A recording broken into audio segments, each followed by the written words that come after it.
Thank you. How does this report come? Well, as I mentioned in my speech, there is no effective planning without data. So having this data will help us in every way regarding the teachers, the classrooms we need, the infrastructure in terms of ICT. So all these will help us with data and evidence to be able to plan and also to lobby to get the resources that are needed. The group in that. We found that primary schools have lower pupil to teacher ratio of 24, which is far lower. If they can recruit more, it would absorb more learners at that level.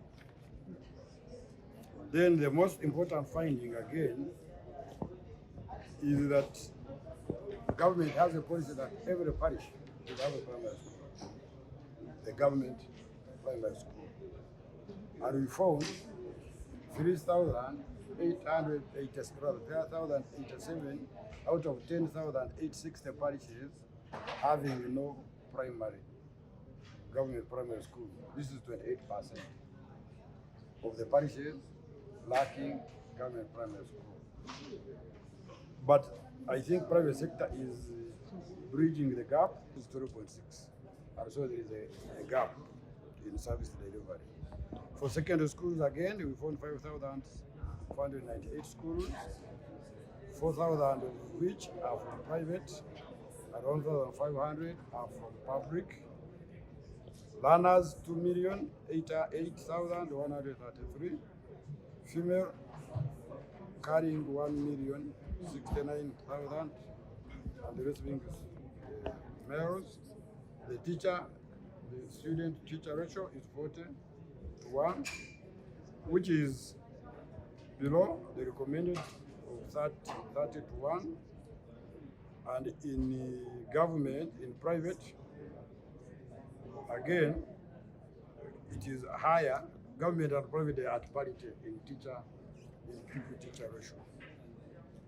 And of course, classroom blocks, we didn't measure the sizes, but still we saw that there is congregation in secondary schools.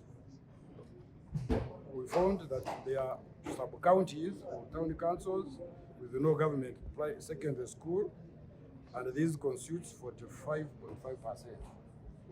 So there is a need here. 1,700 out of 2,209 sub-counties or town councils have no government primary secondary school. And generally overall, 1,208 out of 2,209 town councils have no secondary school at all. So for non-tertiary, these are the Botec, primary rivers and O-levels. We found 74,000 learners in 830. We recommend that learners be given a mean, all of them, for evidence tracking, so that you can be able to see those who are in primary, where are they during their age in secondary, and those who graduate, where do they go? We also recommend that all schools, we found that some schools had two IMIS numbers, for reasons we didn't understand, and others didn't have at all. So we recommend that all schools be given one NIN, one IMIS, so that there is no duplication. We found that there are some pre-primary classes operating in government primary schools that are not formally recognized. They hide them as the lower as P1. I just noted that some people, including can look up. And now comes the very serious English again.